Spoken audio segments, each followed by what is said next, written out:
জগন্নাথে। তো আজকে আমি যে লীলাটা বলবো এটা হচ্ছে রঘুবর দাসের, রঘুদাসের না, রঘুবর দাসের। এই লীলাটা হয়েছিল একদম জগন্নাথ পুরীতে জগন্নাথের প্রতিষ্ঠার একদম প্রথম দিকে। তো সবে তখন জগন্নাথ মন্দির তৈরি হচ্ছে, জগন্নাথের প্রতিষ্ঠা হবে। এবার জগন্নাথ তো প্রকট হয়েছে, এবার রাজা শবর রাজা কাছ থেকে তো জগন্নাথের আবির্ভাব হয়েছে। আবির্ভাব হওয়ার পর রাজা ওখানে মন্দির করেছেন। এবার মন্দিরে ভগবানের প্রতিষ্ঠা হয়েছে। আর প্রথম থেকেই জগন্নাথের ওখানে খুব নিষ্ঠা সহকারে সমস্ত কিছু মানে সেবা হয়। আর ওখানে ভগবান নিজে যে সমস্ত পাণ্ডারা রয়েছে ওনাদেরকে নির্দেশ দেন যে আমার পূজা অর্চনা তোমরা এইভাবে করো। তো তারা সেইভাবে পূজা অর্চনা করেন, নিজে থেকে কোনো কিছু ওনারা করেন না। তো ভগবান নির্দেশ দিয়েছে যে আমরা গ্রহণের জন্য তোমরা যে ভোগ নিবেদন করবে, তো প্রথম যে ভোগ নিবেদন শুরু হবে, তো তখন তোমরা কিভাবে ভোগ নিবেদন দেবে? তো তার জন্য তো যজ্ঞাগ্নি চাই, যজ্ঞের অগ্নি তো চাই। তো জগন্নাথ বললেন সর্বপ্রথমে তোমরা কি করবে, এক যজ্ঞের আয়োজন করো। সেই যজ্ঞে এই জগতে যত শুদ্ধ ভক্তরা রয়েছে তাদেরকে এখানে আগমন করা, আর তারা যখন আসবে তাদের হস্ত দিয়ে এই যজ্ঞে অগ্নি সংযোগ করবে। সেটা কিভাবে করবে না, কে শুদ্ধ তোমরা তখনই বুঝতে পারবে। তাদের হাতে কি করবে, তোমরা একটা অগ্নিকুণ্ড, ওই পাখা ওই দিয়ে ফিরিয়ে দিয়ে, পাখা রয়েছে ওই এই পাখাটা ওই দিয়ে ফিরিয়ে দিবে, ওটা নিচে নিয়ে যাচ্ছে, সেইদিন গরম হবে। তো হ্যাঁ, তো কি বললে না, তুমি যে ওই অগ্নি প্রথম ব্রহ্মাদেব মানে ব্রহ্মাকে আগমন জানলে তোমরা কি করবে, অগ্নিকুণ্ড জেলে সেই ভক্তের হাতে দেবে। যে ভক্ত 3 দিন 3 রাত সেই হস্তে ধারণ করে ওই যজ্ঞাগ্নিতে দিতে পারবে, তারই মানে সেই যজ্ঞের যে যজ্ঞটা হবে, যজ্ঞের মধ্যে কি হবে, ভগবানের জন্য রন্ধন প্রস্তুত হবে। আর সেই রন্ধন প্রস্তুত হওয়ার পর সেই ভোগ নিয়ে গিয়ে ভগবানকে নিবেদন করা হবে, তবে জগন্নাথ গ্রহণ করবে।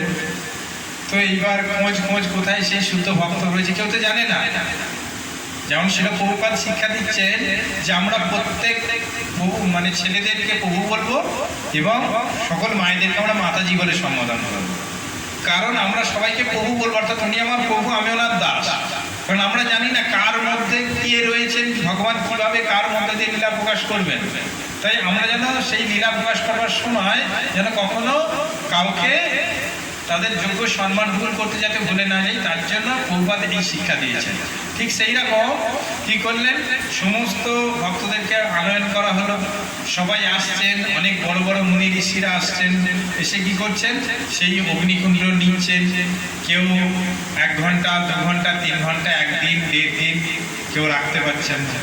তো যখন কিছুতেই কিছু হচ্ছে না, ভগবানের প্রতিষ্ঠা হয়ে গেছে, ভগবান জগন্নাথ দেবকে কোনো কিছু ভোগ নিবেদন করা হচ্ছে না, সমস্ত পূজারীরা তো পাগল হয়ে যাচ্ছে, ভক্তদের কীভাবে তাহলে আমরা এর প্রতিকার করবো। হে জগন্নাথ, তুমি এ কি পারো, তুমি পারো, তুমি জগতের না, তুমি পারো এর বিচার করতে।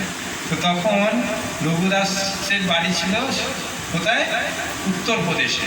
তো উত্তরপ্রদেশ থেকে রঘুবর দাস এসছেন যে এই শুনে যে ওখানে ভগবানের মন্দির স্থাপনা হয়েছে, ভগবানকে প্রতিষ্ঠা করা হয়েছে, তো ভগবানের ভোগ রন্ধনের জন্য কোনো ব্যক্তি রয়েছে লাগবে, তো তার শুদ্ধতা প্রকাশ করে উনি ভগবানের জন্য রন্ধন করবেন।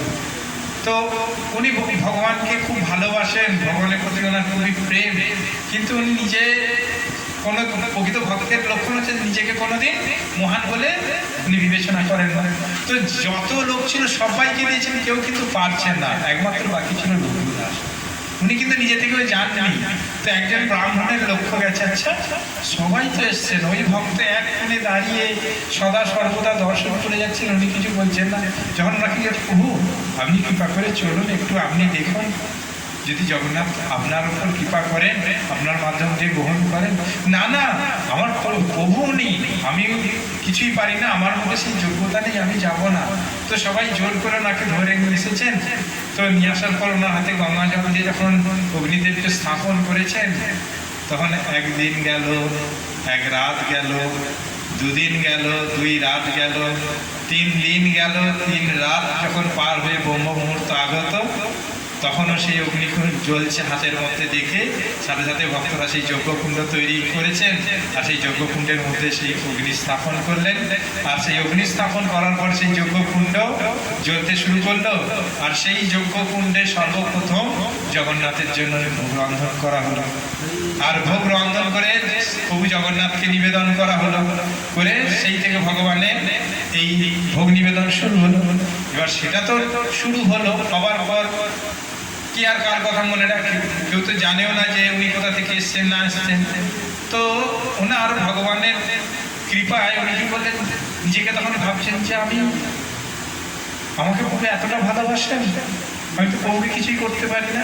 উনি অনেক বনেদি পরিবারের ব্যক্তি ছিলেন। উনি কি করলেন, যে সংসার জীবন ত্যাগ করে এসে একটা ছাতা নিয়ে ভগবানের ঠিক যে মন্দিরে, জগন্নাথ মন্দিরের পুরীর সামনে দেখবেন যে গরুদেবের গরুস্তম্ভ রয়েছে, ঠিক গরুস্তম্ভের সম্মুখে তখন উনি কি করতেন, একটা ছাতা নিয়ে ওই এক পাশে বসে ওইখানেই উনি থাকতেন, ওইখানেই রন্ধন করতেন, ওইখানেই ওনার সারাদিনে যা কর্ম করতেন।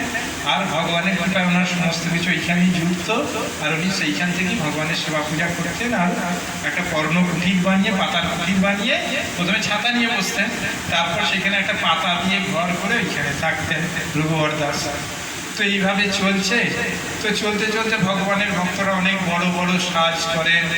তখন থেকেই জগন্নাথকে রাত্রিকালীন ওই শয়নের সময় একটা বিশেষ পোশাক পরানো হয়, পরিধান করানো হয়, ফুলের সাজ দিয়ে রাজবেশ শৃঙ্গার করা হয়।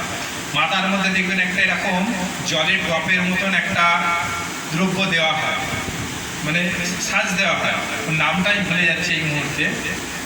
ওই সাজটা দেওয়া হয়, আর নাকের একটা নোলক দেওয়া হয়। তো কি করছেন, কি বলছেন, আমার তো অত যোগ্যতা নেই, আর আমার অত অর্থও নেই, ভগবানকে অত সুন্দরভাবে সাজাবো। তা আমি এক কাজ করি, হে প্রভু, আমার তো কিছু নেই, আমি এই পাতার নিয়ে বসবাস করি, আমার কাছে কিছু কলা পাতা রয়েছে, আর কিছু ওই জলাশয়ে আগে দেখবেন মোটা মোটা শোলার গাছ হতো না, কালো রঙের গাছ হতো, তো সেই শোলা দিয়ে উনি কি করেছেন, একটা পদ্ম ফুল তৈরি করেছেন। আর তাতে কি করেছেন, ঝালট করেছেন কি দিয়ে, কলা পাতা দিয়ে করে। আর ভগবানের জন্য কি করেছেন, একটু পরমান্ন রন্ধন করেছেন। পরমান্ন রন্ধন করে উনি নিয়ে গেছেন মন্দিরে, যে ভগবানকে ওই বস্ত্রটা পরানো হবে আর এই পরমান্ন ভোগ লাগানো হবে। তো যখন নিয়ে গেছেন, ওখানে তো খুব নিষ্ঠা সহকারে ভগবানের পূজা অর্চনা করা হয়। এবার কে কোথা থেকে একজন এসেছে, তার হাতে তৈরি এই মানে পরমান্ন আর এই সাজ, তার সেই সাজ দেখতেও ভালো না, হ্যাঁ, কোনো রকমে করে নিয়ে এসেছে, তার সেটা কীভাবে ভগবানকে দেওয়া যায়। তো কি করেছে, তাকে ওখান থেকে তাড়িয়ে দিয়েছে। পান্ডারা রঘুবর দাসকে মন্দির থেকে দূর করে তাড়িয়ে দিয়েছে, যে আমাদের জগন্নাথ এই সমস্ত জিনিস করে না, তোমরা যা ইচ্ছা করে নিয়ে চলে গেলে ভগবানকে নিতে হবে। তো বলে দেয়নি, তাড়িয়ে দিয়েছে। আর তখন জগন্নাথের খুব দুঃখ লেগেছে। এবার সেই রাত্রে কি হয়েছে, জগন্নাথকে যখন রাজবেশ পড়াচ্ছে, কিছুতেই ভগবানের মাথায় যে ব্রহ্মতাজ, সেই নামটা মনে করে, যে ব্রহ্মতাজ কিছুতেই থাকছে না। রশি দিয়ে বাঁধছে, কোনো কিছু দিয়ে আঠা দিয়ে আটকানোর চেষ্টা করছে, কাপড়ের সাথে বাঁধবার চেষ্টা করছে, যাই করছে সবই বিফল হচ্ছে। না নাকের কোনো নোলক থাকছে, কিছুই থাকছে না। তো এরকম করতে করতে সেই সন্ধ্যা, মানে 9টা থেকে শুরু হয় রাজবেশ, শুরু হয়েছে, রাত 12:30 বেজে গেছে, তখনও পর্যন্ত কিছুতেই প্রভুকে সাজ আর করাতে পারছে না। এরকম করতে করতে যে মেন পূজারী, রাজ পূজারী, ওনার কি হচ্ছে, একটু নিদ্রা এসছে। উনি কী করেছেন, মন্দিরের এক পাশে একটু হেলান দিয়ে বসে, আর কি দেওয়ালে হেলান দিয়ে আর নিদ্রাগ্রস্ত হয়েছে। যখন নিদ্রাগ্রস্ত হয়েছে, তখন জগন্নাথ কি করছেন, ওনাকে স্বপ্ন দিচ্ছেন যে হে ব্রাহ্মণ, আমার প্রিয় ভক্ত রঘুবর দাস এসেছিল, আমার জন্য কত প্রেম সহকারে একটা অত সুন্দর পদ্মের মালা আমার জন্য সাজ করে নিয়ে এসেছিল, তাতে কত সুন্দর সুবাস আসছিল, আর কত সুন্দর কলা পাতা দিয়ে আমার জন্য সিঙ্গার তৈরি করেছিল। তোমরা কি করলে? সেই সিঙ্গার আমাকে পরালে না। আমি তো ওই সিঙ্গার ধারণ করব বলেই আমি এখনো বসে রয়েছি, আর তোমরা আমাকে এই অহংকারী সাজ দিচ্ছ। আমার এই অহংকারী সাজ চাই না। যাও যাও, আমার ভক্তের কাছ থেকে তুমি যাও, নিয়ে এসো। তো সেই ভক্ত কি করেছেন, আর সেই ভক্তের কি স্বভাব ছিল, উনি কি করতেন? উত্তরপ্রদেশে যখন ছিলেন উনি রাম লক্ষ্মণ সীতার পূজা করতেন, তাই জগন্নাথকে উনি রাম রূপে পূজা করতেন, আর সুভদ্রা মহারানীকে উনি সীতা রূপে পূজা করতেন, আর বলদেবকে উনি কি করতেন? লক্ষ্মণ রূপে পূজা করতেন। তো ওনার ওই যে কর্ণকুটিরে রাম লক্ষ্মণ সীতার কাছে ওইটাকে পরিয়ে দূর থেকে উনি রেখেছিলেন, রেখে দিয়ে আর ওখানে ভোগ নিবেদন করেছেন। আর বলছেন আমার পরম প্রিয় পরমান্ন করে নিয়ে এসেছিল আমার ভক্ত, তোমরা সেটাকে দূর করে দিলে। আজকে জানো আমি ভোগ গ্রহণ করিনি, যাও নিয়ে এসো।